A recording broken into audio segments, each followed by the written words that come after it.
Hello friends, back to my channel. So বন্ধুরা, এখন আমি একটা বিষয় নিয়ে তোমাদের সাথে একটু আলোচনা করব। তো কার কার এরকম মনে হয় প্লিজ আমাকে একটু জানিও। আমরা যখন রাস্তাঘাটে যাই তখন দেখি নানা রকম তো আমরা যখন যাই রাস্তাঘাটে তো তখন দেখেছি, সাপোজ বলছি নর্মালি, যে আমাদের নর্মাল বলতে নেই, হাত পা ঠাকুরের ইচ্ছে ভালো আছে, আমরা খাটলে যে কোনো কাজ করতে পারবো।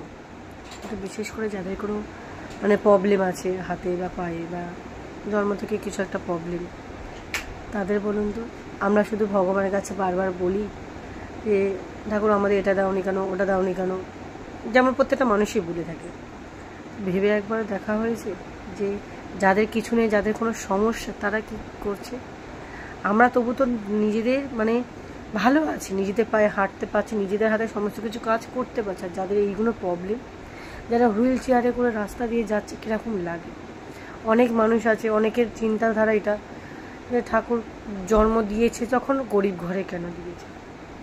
আরে আর তোমরা পরিশ্রম করলে অবশ্যই এখান থেকে এখানে যেতে পারবে, বাট তাদের সেটা উপায় নেই, তাদের সেটা কিছু করার নেই, তাদের ওটা জন্মগত, তাদের নানা রকম প্রবলেম হয় এটার জন্য। কত কিছু, একটা কিছু করতে গেলে যে কোনো কাজ আরেকজনের হেল্প নিতে হয়। হ্যাঁ, তারাও অনেক, যারা প্রতিভাশালী, যাদের মনে এটাই হয়ে গেছে যে আমরা কারোর থেকে পিছিয়ে থাকবো না, তারা কিন্তু এগিয়ে যাচ্ছে। এটা সত্যি খুব ভালো লাগে আমাদের, যে তাদের থেকেও আমরা কিছু শিখতে পারি। আমরা যারা নর্মাল স্বাভাবিক জীবনযাপন করি, তো তাদের থেকেও আমাদের কিছু শেখার আছে, যে তারা যেহেতু পারছে আমরা কেন পারছি। অনেকে দেখেছি, আমি নর্মাল ফোনেতেই দেখেছি, একজনের পা সে কেমন মতো বাঁকা, বলতে নেই, সে কি সুন্দর পায়ের আঙুলের মাঝখানে পেনটা ধরে লেখার চেষ্টা করছে। আমরা নর্মাল হাত দিয়েও ভালো লিখতে পারি না। সে যে যে মহিলাটা আর কি, দিদিভাইটা, তো সে কি সুন্দর পায়ের ওই আঙুল দিয়ে কি সুন্দরভাবে লিখছে। ভাও, সত্যি আশ্চর্যজনক একটা ঘটনা। এইগুলো দেখি খুব ভালো লাগে, যে মানুষের লাইফে কত রকম প্রবলেম হয়। এই বিশেষ করে যারা প্রেম ঘটিত কেসে অনেকে আত্মহত্যা করে।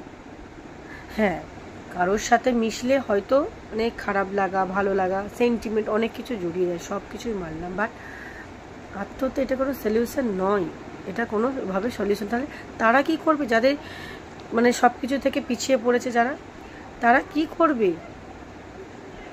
আমি সবার কাছে এই বার্তাটা দিতে চাইছি যে তোমরা কোনো কিছুর জন্য নিজের জীবনটাকে শেষ করো না। জীবন সত্যি একটাই, তো ভালোভাবে জীবনটা যাপন করো এবং আনন্দের সহায়